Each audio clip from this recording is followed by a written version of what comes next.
안녕하세요, 반갑습니다. 저는 필름메이킹 관련 채널을 운영하고 있는 푸 작가라고 합니다.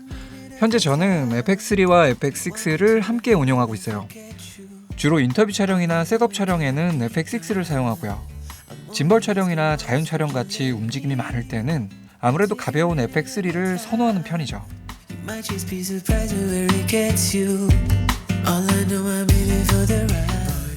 이런 저에게 소니에서 FX9 리뷰를 부탁하셨어요.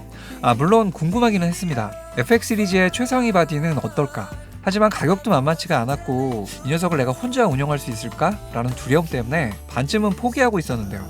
이번 리뷰 덕분에 이 녀석을 한 열흘 정도 사용해볼 수 있었습니다. 자, 그럼 FX6 사용자가 바라본 FX9 리뷰 지금 시작합니다.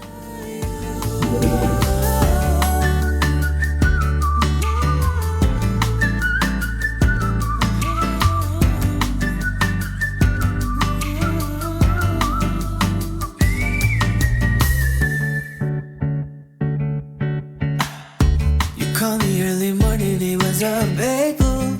You was out late last night, drinking with your girls and you come through. But every time you do, we fight.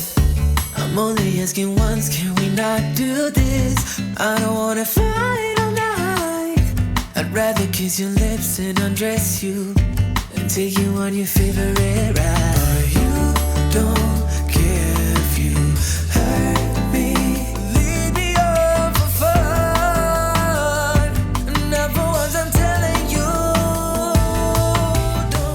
자, 이제 다 꺼냈고요. 이제 조립을 한번 해볼게요.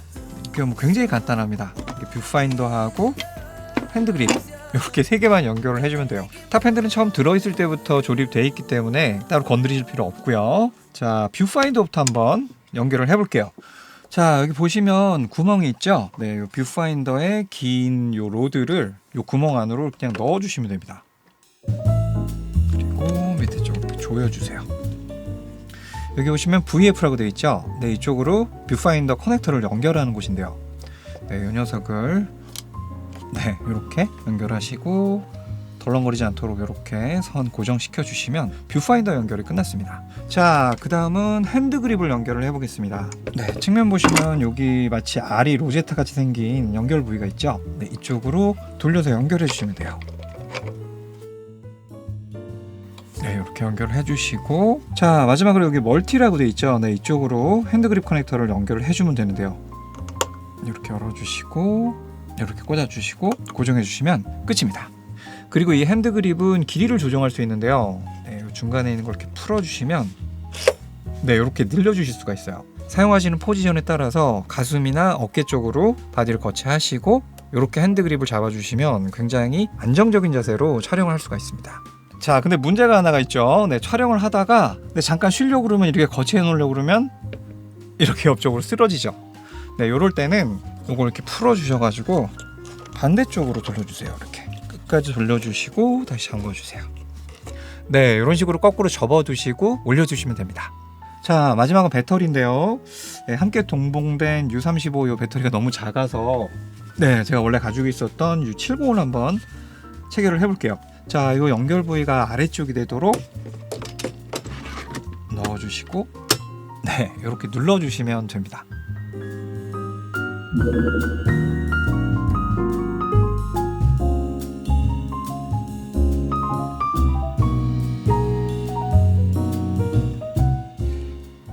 일단 FX6하고 비슷하면서도 뭔가 좀 더 묵직하고 듬직한 느낌이에요. 가장 많은 버튼들이 붙어있는 왼쪽부터 보겠습니다. 레코딩 버튼, 홀드 버튼, 볼륨 버튼 있고요.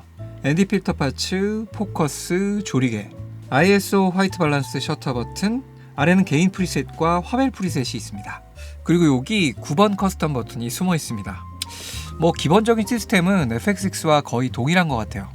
옆쪽에 1, 2, 3, 7, 8 이렇게 5개의 커스텀 버튼과 디스플레이 버튼, 슬롯 셀렉터가 있습니다.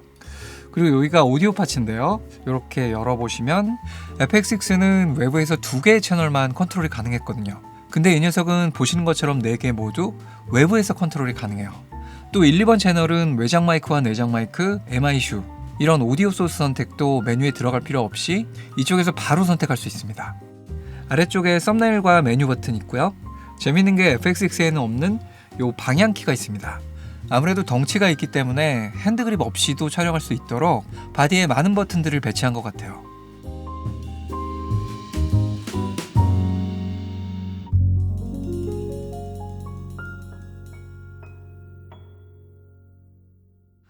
자, 정면에는 다용도 휠과 화벨셋 버튼이 있습니다. 그리고 FX9은 렌즈 체결 방식이 좀 다른데요. 레드나 PR 마운트 같이 이렇게 조임새를 돌려서 렌즈를 교환합니다. 아무래도 렌즈를 더 단단히 잡아주기 때문에 시네마 렌즈 같이 무거운 렌즈를 체결할 때는 좋은 솔루션인 것 같습니다. 뒤쪽에는 헤드폰 단자와 배터리 삽입구 있고요. 이쪽이 입출력 단입니다.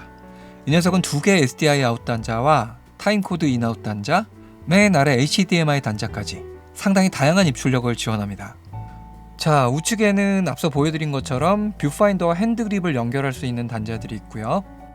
앞쪽에 XLR 마이크를 연결할 수 있는 2개의 오디오 인풋이 있습니다. 외부 인풋 소스에 따라서 라인 마이크, 48V 전원 마이크 중에 고르실 수 있습니다. 자, 위쪽 탑 핸들 보죠. 굉장히 심플하죠? 대부분의 버튼이 바디에 있기 때문에 탑 핸들에는 레코딩 버튼과 줌 레버, 디지털 마이크와 연결할 수 있는 MI-슈 단자만 자리하고 있습니다.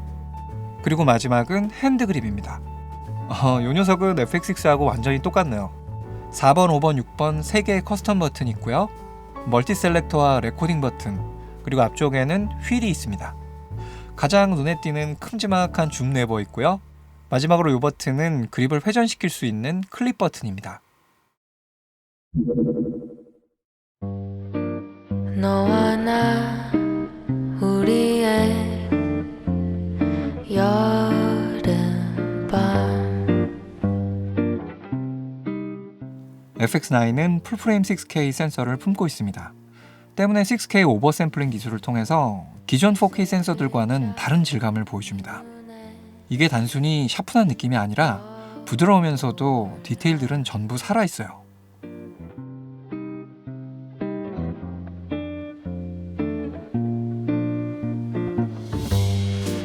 잠깐만 아니야 떠오른 그 말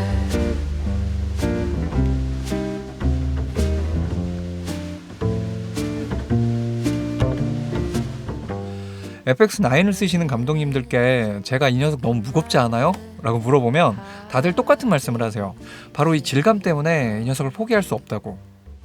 짧은 기간이긴 했지만 이 녀석으로 촬영한 푸티지를 보면서 왜 그런 말씀들을 하셨는지 저도 어느 정도는 이해가 됐습니다. 또 시네AI 모드에서 표현되는 15 스탑의 다이나믹 레인지는 업계 표준으로 자리 잡은 S로그만의 장점입니다. 422 10비트 내장 레코딩을 지원하고요. 저조도 촬영을 위한 듀얼 베이스 게인도 물론 가지고 있습니다. 또 FX 시네마 라인의 자랑인 내장 ND 필터는 4분의 1부터 128분의 1까지 세세한 컨트롤이 가능합니다. 밝은 야외에서 외장 ND 필터 없이 얕은 심도를 유지할 수 있다는 점이 촬영자에게 큰 자유도를 줍니다. FX9 하면 딱 떠오르는 감독님이 한 분 계시죠. 바로 소니세미나 메인 강사로 활약 중이신 박인수 감독님이신데요. 오랫동안 이 녀석을 사용하면서 어떤 느낌이셨는지 간단한 인터뷰를 진행해봤습니다.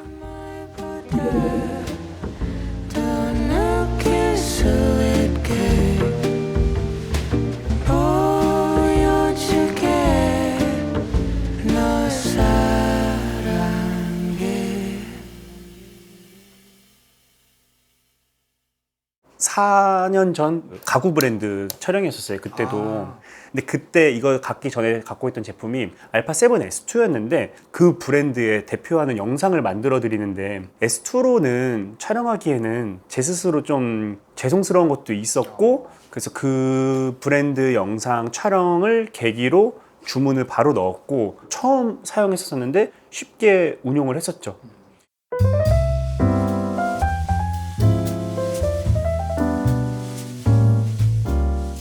사실 얘가 나오기 전에 제일 먼저 나왔잖아요. 네. 제일 맏형인데 제일 맏형으로 앤디가 최초로 달린 거잖아요. 네, 전자식 ND 필터가 네. 있는 거죠. 저같이 이제 어떻게 보면 1인 촬영자 입장에서는 전자식 ND 필터가 그 렌즈 교환식 카메라에서 있는 게 되게 반가웠던 사실이었고 너무 편안했었고 일단 처음에 푸티지를 찍었었을 때 전 좀 놀랐던 게 와 이거는 완전 광고 때깔인데 딱 보자마자 이게 무슨 차이인지 모르겠는데 그 S2와 이거의 차이는 너무나도 심하게 극명하게 있었죠. 편집에 있어서도 자율도가 훨씬 높아졌던 거예요. 그때 그걸 느끼면서 확실히 FX9이 값을 하는구나 라는 건 그때 많이 느꼈죠.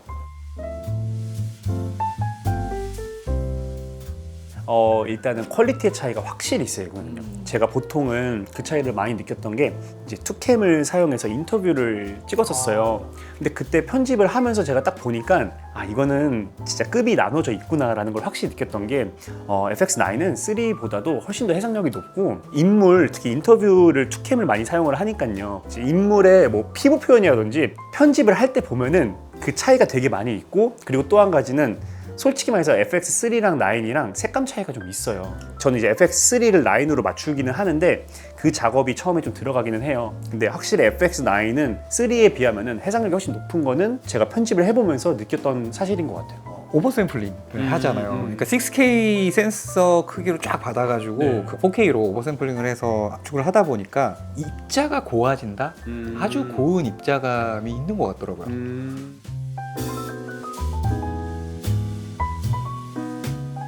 사실 그러려고 이거를 샀던 것도 있고요. 사실 제가 샀던 시기가 FX6가 없었던 시기였었어요. FX6가 나온 걸 알았다면 이걸 샀었을 텐데 충분히 해요. 특히 여기다 짐벌까지 얹혀서 했었거든요. 사실 이거를 잘 운용하기 위해서 힘을 키운 것도 진짜 없지 않아 있어요. 그거는 처음 했었을 때는 와 너무 힘든 거예요. 이게 그게 이제 한두 번이었지 몇 번 이제 하다 보니까 사실 적응이 됐던 것도 없지 않아 있어요.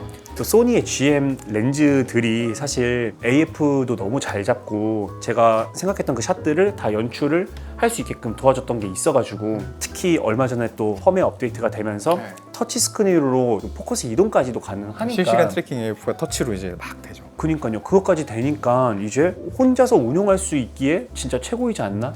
그 감독님 말씀을 좀 정리를 해보자면 물론 이제 무게감이 좀 있고 그다음에 사용하기 위해선 조금 더 큰 짐벌이나 아니면 뭐 이지리그나 이런 걸 사용을 해야 하지만 맞아요. 확실히 센서에서 뿜어내는 결과물이 좋기 때문에 좀 몸은 힘들더라도 더 좋은 결과물을 위해서 사용한다 이렇게 생각하면 되겠네요. 네, 정확합니다.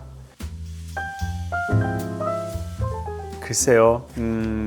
FX9이 저는 어떻게 보면은 너무 장난감처럼 다루는 게 좀 없지 않아 있어요. 진짜 편안하게 일상적인 곳에서도 그냥 편하게 되게 찍고 할 수 있는 그런 되게 친근한 제품이거든요. 이 제품을 조금만 알면은 진짜 우리 조그만 미러리스 다루는 것처럼 재미있지만 정말 강력한 힘을 가진 제품이라고 생각이 돼요. 본인이 진짜 이렇게 진지하게 영상을 하고 계신다면은 FX9을 실제로 구매를 하셔서 사용하는 것도 되게 추천을 드리고 싶고 다방면으로 활용도도 높은 카메라이기 때문에 좋지 않을까 싶습니다.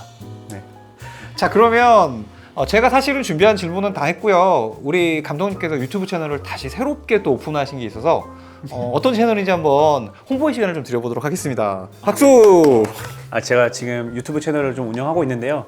네, 디지털 와드 비디오 메이커라고 줄여서 디노비라는 유튜브 채널을 운영하고 있어요. 디노비. 네, 디노비 채널을 운영하고 있는데 거기서도 영상 관련된 촬영, 특히 촬영 쪽으로 많은 팁을 드리고 있거든요. 초보자들부터 조금은 이제 심도 있는 얘기까지 다루고 싶어요. 그래서 촬영에 관련된 이야기들 많이 풀고 있으니까요. 디노비에도 많은 관심 가져주시면 감사하겠습니다. 구독과 좋아요 부탁드립니다. 와.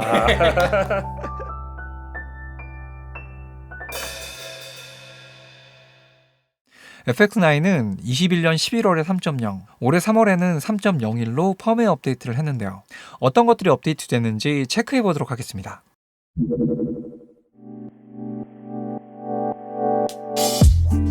call me for one last dance, then you hypnotize me into a trance. 첫 번째는 아나모픽 비율 지원입니다. 저희들이 아나모픽 렌즈로 촬영한 소스를 16:9 화면에서 보면 위아래로 길쭉하게 늘어난 형태가 되는데요. 이전에는 이걸 제대로 보려면 이 비율을 지원하는 외장 모니터가 필요했어요. 하지만 이제 LCD를 통해서도 제대로 된 소스를 볼 수 있도록 1.3 또는 2.0 비율로 아나모픽 렌즈를 지원합니다. 또 뷰파인더뿐만 아니라 외부 모니터로도 이 비율이 출력되기 때문에 자체적으로 아나로픽 비율을 지원하지 않는 모니터에서도 정리된 비율로 모니터링이 가능합니다. 두 번째는 실시간 터치 트래킹 AF 기능입니다. 원하는 곳에 LCD를 터치하면 프레임이 생기면서 피사체를 트래킹하는 기능입니다. I'm left here without a clue, but I'm looking up and forward. Nobody can take away what I've learned. How to be brave when there's no return. Oh yeah, I feel like there's something new.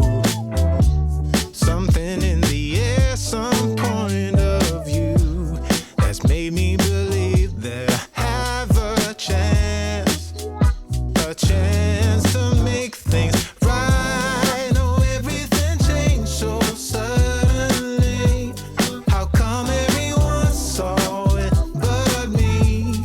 No wonder it broke my heart in two. 세 번째는 B4 렌즈의 지원입니다. B4 렌즈는 방송에서 많이 사용되는 2인치 카메라용 렌즈인데요. 비록 3분의 2인치 포맷이지만 유수한 제작사들이 만든 고급 렌즈들이 많습니다. FX9의 경우 풀프레임 포맷이기 때문에 B4 렌즈들과 바로 연결할 수가 없었죠. 하지만 이번 업데이트를 통해 S16 스캐닝 모드가 추가되었습니다. 물론 LA-2B1이라는 어댑터를 사용해야 하지만 기존 B4 렌즈들을 올바른 화각으로 사용할 수 있게 되었어요. 단 이 모드를 사용하실 때는 레코딩 옵션을 1080p로 설정해 주셔야 합니다. 마지막은 이더넷을 통한 S700 프로토콜 지원입니다. 랜선을 통해서 FX9을 원격으로 제어하는 기능인데요. 조리개 ND, 화이트 밸런스 게인 등을 리모트를 통해 조정할 수 있습니다. 이 기능은 1인 제작자보다는 방송국이나 대규모 스튜디오에서 환영할 만한 기능입니다. 다수의 패널들이 나오는 스튜디오 촬영은 아무래도 여러 대의 카메라가 필요한데요. 이 기능을 활용하면 여러 대의 카메라를 중앙에서 한꺼번에 조종할 수 있습니다. Nobody can take away what I've learned. How to be brave when there's no return. Oh yeah. 짧은 기간의 사용이었지만 꽤 인상적인 경험이었습니다. FX6와 거의 동일한 시스템을 가지면서도 화질에서는 확실히 맏형다운 결과물을 보여줬어요. 6K 오버샘플링된 4K 데이터는 개인적으로는 한 수 위의 화질로 보였습니다. 또 여유있는 입출력단과 뷰파인더 등도 마음에 들었지만 1인이 운용하기에는 다소 무겁고 큰 덩치가 조금 아쉽긴 했습니다.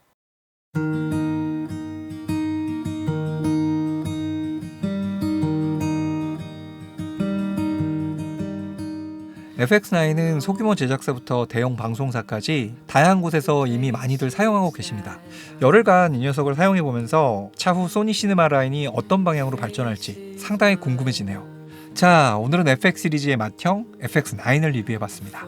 지금까지 푸우 작가였고요. 저는 이만 물러가도록 하겠습니다. 푸우 작가 물러갑니다. 푸바!